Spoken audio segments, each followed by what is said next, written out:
Dear viewers, এখানে আমি আধা কেজি চিংড়ি মাছের পা নিয়েছি। এই চিংড়ি মাছের পা দিয়ে আমি আজকে ভর্তা বানাবো। খুবই খুবই মজাদার একটা রেসিপি, দক্ষিণ বাংলায় খুবই পপুলার, এবং আমাদের অঞ্চলে এই জিনিসটা হলে আর কেউ মাংস দিয়েও ভাত খেতে চায় না, এটা দিয়ে সবাই ভাত খাবে।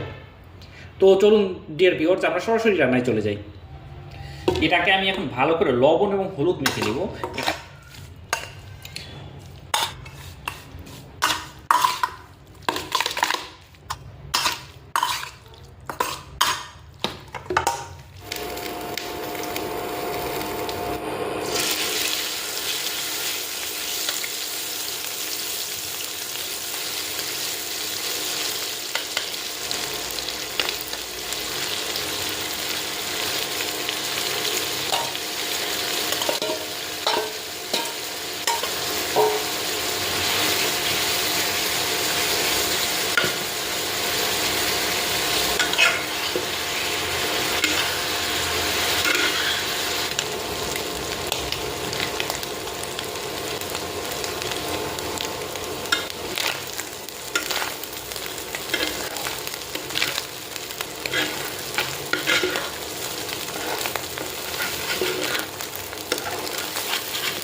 ঠিক যখন এরকম কালার হবে তখন কিন্তু আমরা এগুলো নামাই দেবো দর্শক, কারণ মোটাটা একটু কম ভাজা হবে এবং চিকনটা কিন্তু যথেষ্ট ভাজা হয়ে গেছে।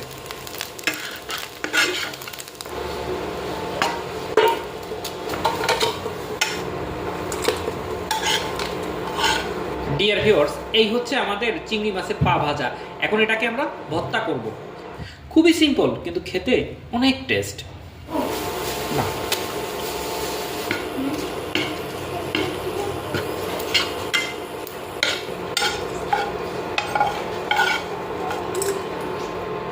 সব কটা দিলাম।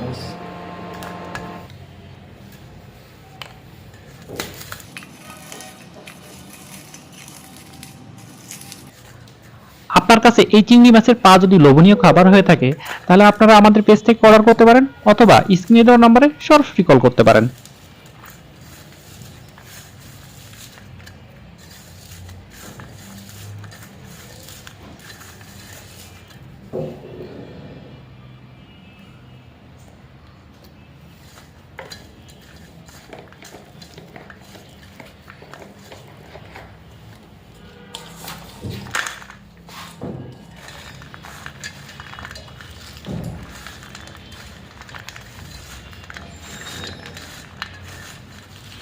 আটার রুটি, চালের গুঁড়ের রুটি, অথবা গরম গরম ভাতের সঙ্গে এই গলদা চিংড়ির পায়ের ভর্তাটা এত টেস্ট, আমার তো একদম জিভে পানি আসার মতো অবস্থা।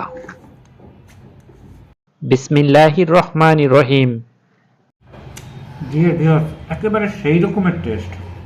সংবিধিবদ্ধ সতর্কীকরণ: এভাবে বাসায় যদি গলদা চিংড়ির পায়ের ভর্তা মাখান, সেক্ষেত্রে চালের পরিমাণ একটু বাড়িয়ে দিবেন, না হলে ভাতে যদি শর্ট পড়ে যায় সেক্ষেত্রে কিন্তু কর্তৃপক্ষ দায়ী থাকবে না। আজকের মতে এখানেই বিদায় নিচ্ছি। ইনশাআল্লাহ আবার দেখা হবে গলদা চিংড়ির নতুন কোনো রেসিপি নিয়ে। সেই প্রত্যাশায় আল্লাহ হাফেজ।